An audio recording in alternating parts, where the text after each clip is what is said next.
uJosepha bamthatha abafowabo bamfaka emgodini beyitshena ukuthi umona wabo uzophumelela. uNkulunkulu wasebenzisa into embi abayenzile ukumphumelelisa amenza inkosi uJosepha. uJesu bambulala bayitshena sebeqedile ngaye.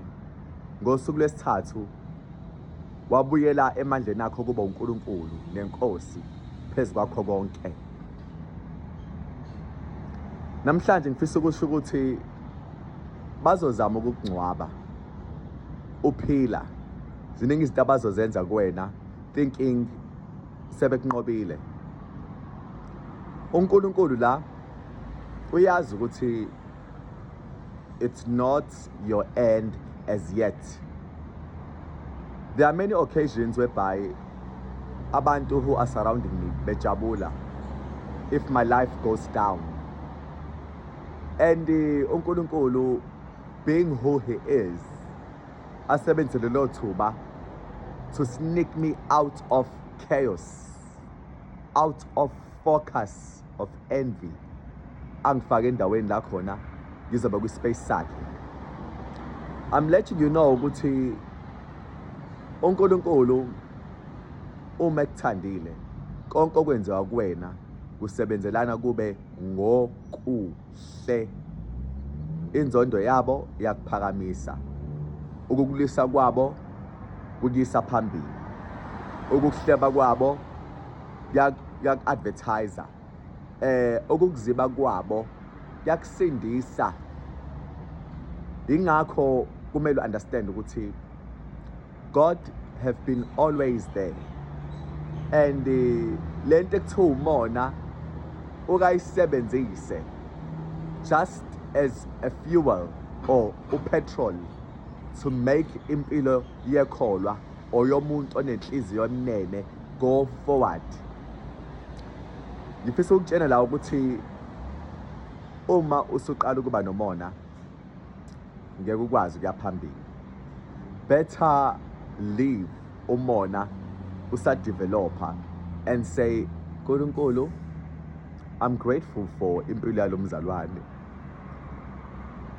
Angifisi ukuthi kube yami. Bengithanda Nkosi njengoba umakhile wamamkelisa impilo zakhe, nami ngicela ungakha futhi ukuze ngikwazi ukuba sendleleni yakho ngamkelisa izinto zami. uNkulunkulu is capable of building anyone into someone better. Kuyikona thina ukuthi asimceli. Sithatha imali yethu sihambe siyokhokha kubantu ukuze sibuyisele impilo zabantu emumva. At an early stage sikhula nako lokho size siba bathakathi nangeinhliziyo nangezenzo.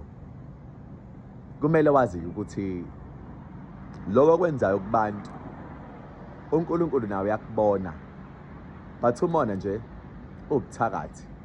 Umuntu menomona uzomuzwa ebuza, ubani osebenzayo lapha ekhaya? Alright, ubhale bani emafendi? Okay, engeke lapha kini engathi uncontrol usibani bani, uyena yena osebenzayo.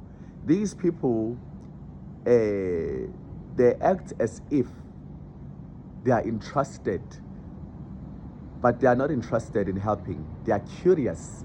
They want to know ukuthi ukuze izinto zabo bezenze kahle, what should they do? Angizama ukuqhatha, ngizama ukuveza ukuthi uma ngabe uNkulunkulu efuna ukuthi uye phambili, he will use abantu abanomona. Yabo la engijwayele ukusebenza khona, jwayele uba khona iqembu leli egcwele abantu nje abaney'nhliziyo zokuhlukumeza, zokucindezela. And because mina ngiyimina, they will always team up against me. Thola ukuthi isitolo sonke noma la ngisebenza khona bonke will team up against me. Little do they know ukuthi mina sengike ngabona ukuthi they are elevating me, they are speeding the process ukuthi mina ngiye phambili ngokushesha. And I know ukuthi ngale nkathi uNkulunkulu esisa phambili usebenzisa bona laba ababi. Ngizama ukukuvezela isithombe ukuze sigqame kalula ngokushesha ukuthi let them be. When I just pray for them ukuthi bekwazi ukubuya la beyakhona, ngoba la beyakhona baba worse kakhulu kunaqala akubuyeki. Pray for them ukuthi uNkulunkulu ababuyise. Ngeke ngande kakhulu ngizoma la ngoJesu Nkosi, amen.